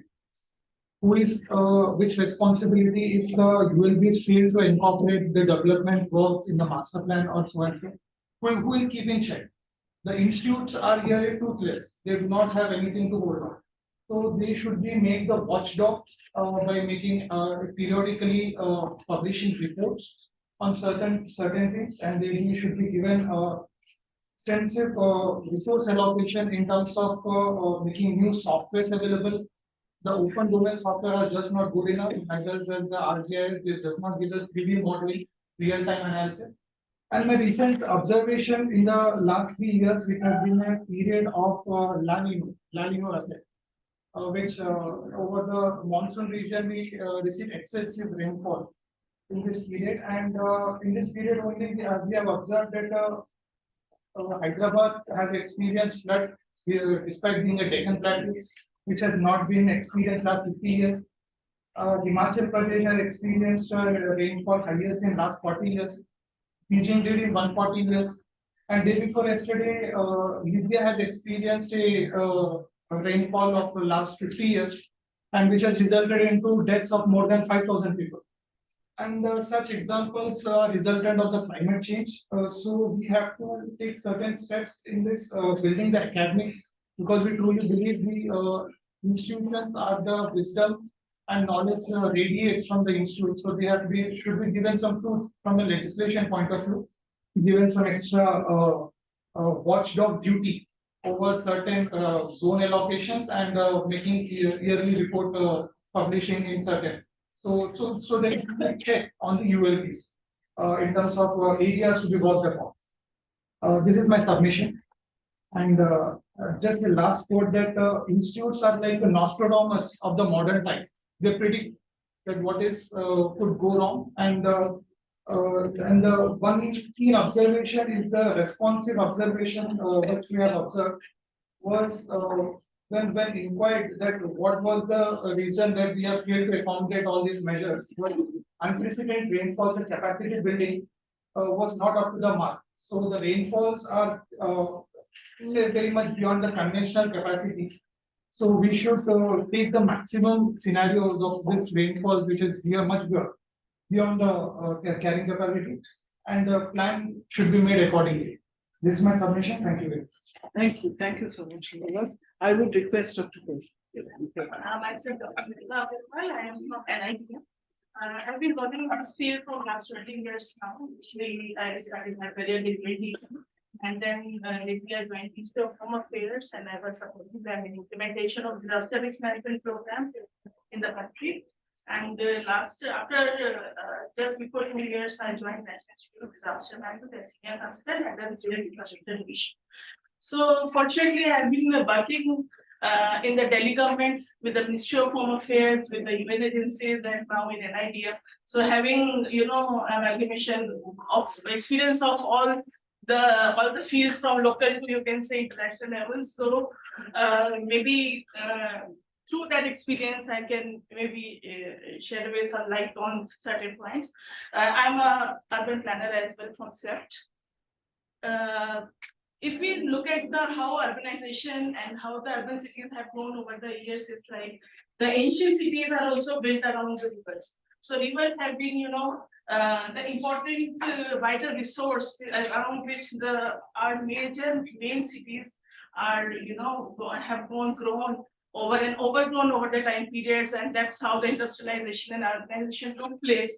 We have actually initially encroached the urban flood-prone region and all, and today now we are the one who are getting impacted. So initially we, you can say, intruded the nature, and now nature is against us today.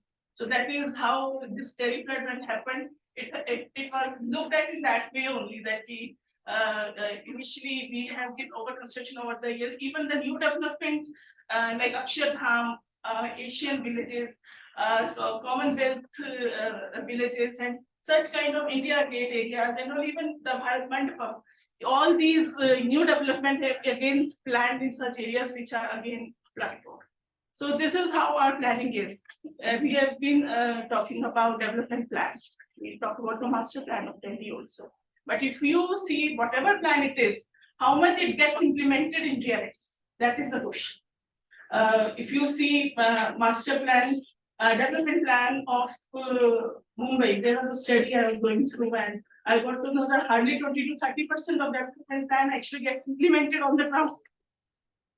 You have reports which say that you need to do the contour mapping, drainage mapping, and all that, and this has been done way back, but it has never been considered when the development plan was made.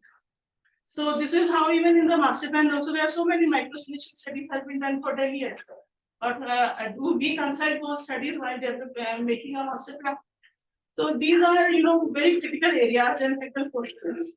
When we talk about disaster management cannot happen in silos. You all know that Chatani ma'am is here. She has faculty in NITM for maybe more than 20 years or so. And I mean, she is the best resource to talk about this subject. I should say that disaster mitigation is something which has to be mainstreamed in development plan. Once this mitigation is, got mainstreamed or integrated with development plans, we may not require any disaster management plan. Disaster management plan is required because our development is disaster prone at present. We are not mitigating it. We are not reducing the risk. We are rebuilding the risk. So this is something now even the global frameworks, the Sendai framework, Sustainable Development Framework, now G20, all these international platforms also talk about the same thing, that talk about the resilient development, resilient infrastructure, do not increase the risk. We need to think about, the risk before we plan something new. But what happens in actual? Again, in Delhi, we can see every day, you can see that in each lane, we have all the old houses are getting, demolished and new houses are being constructed. And I think this much awareness has definitely gone that Delhi is in zone 4, and in future, in new BIS, it is going to be in zone 5. We are still not taking any such initiatives which is required to reduce the risk. We are rebuilding the new risk. And these are few things. I mean, there are so many other things that have been said by Uni also, that maybe I may not agree, because there are certain areas, disaster management authorities are only the coordination, agency. They are not someone who will do everything.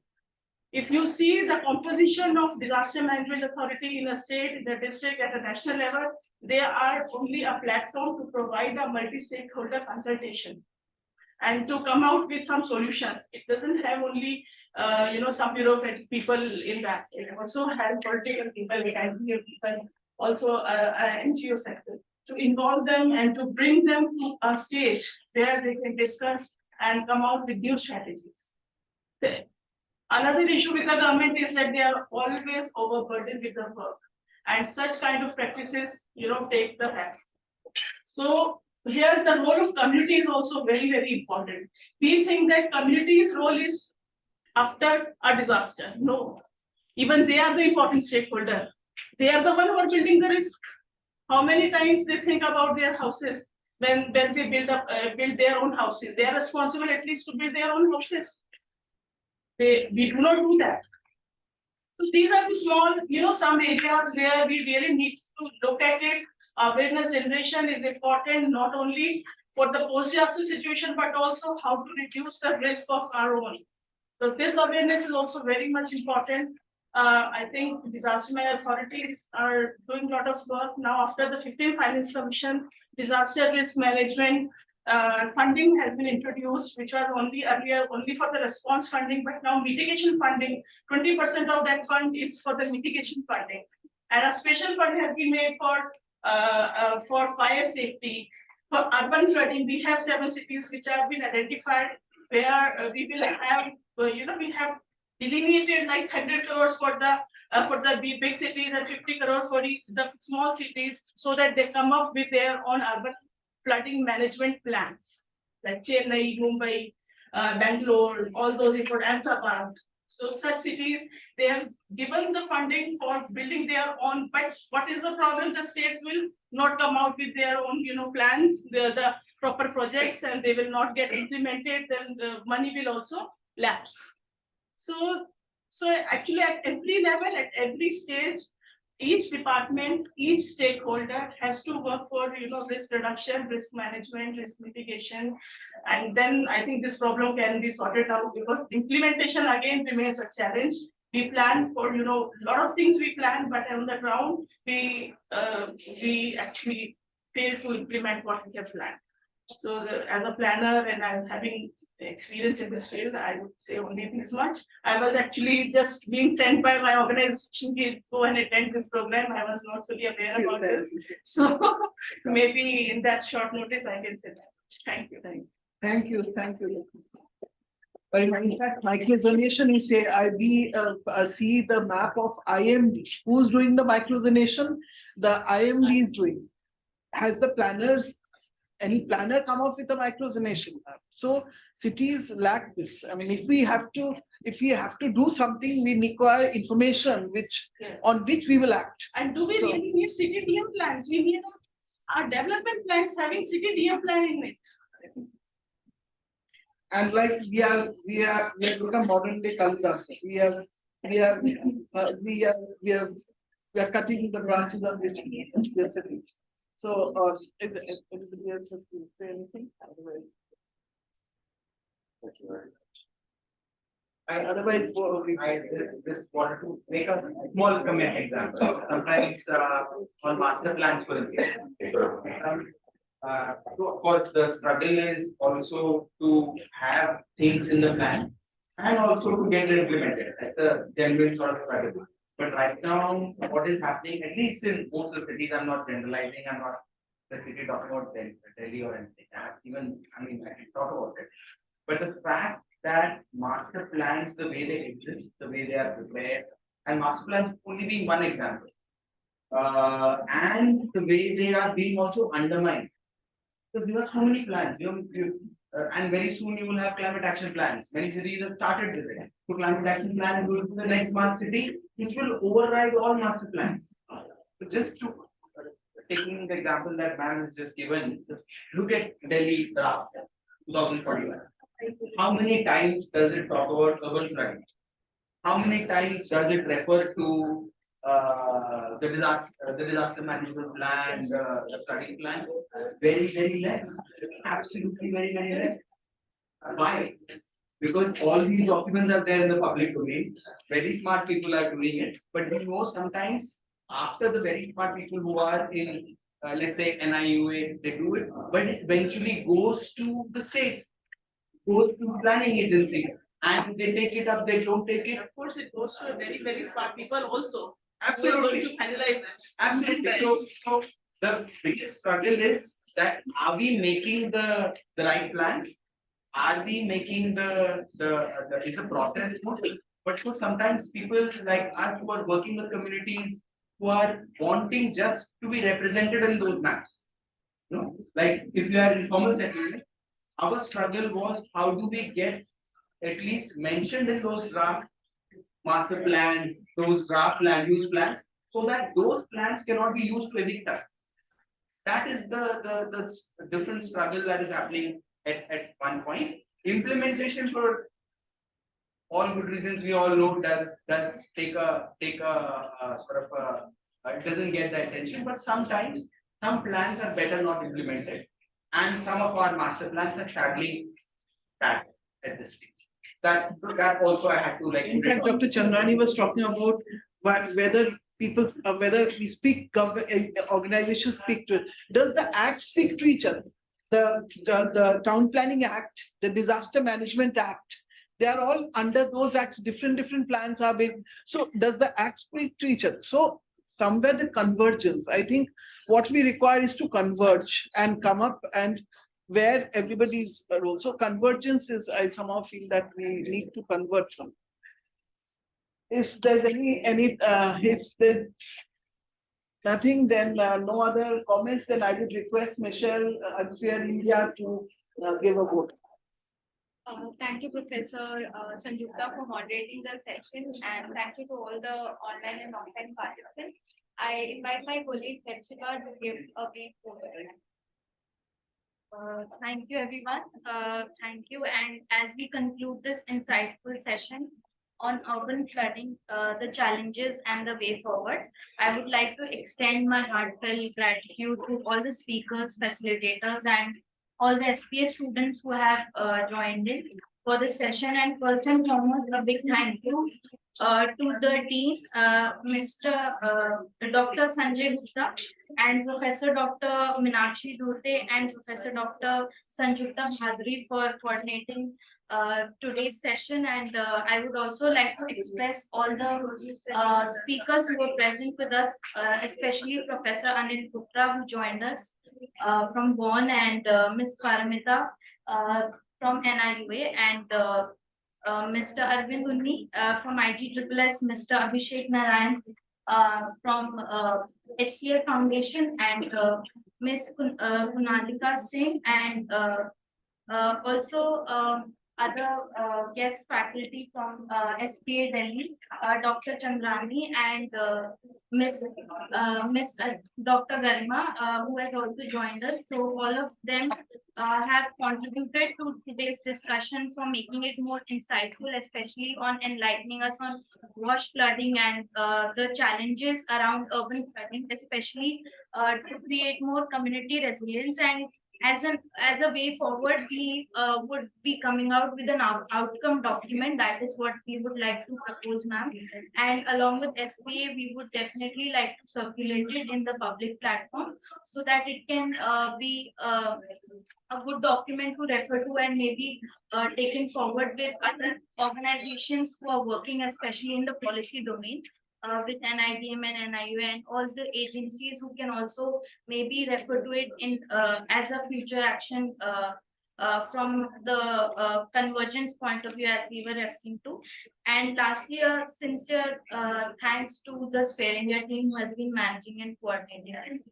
So that's all from our end. Thank you so And much. also from, thanks goes to the team at our end, also Banyan team at our end, who was also trying to organize it. And thanks, and the green gift to me. That one suggestion is to send the copy to Delhi to the. Yes, we, that's the purpose, is that the work does not end here, we take it forward. We have to come.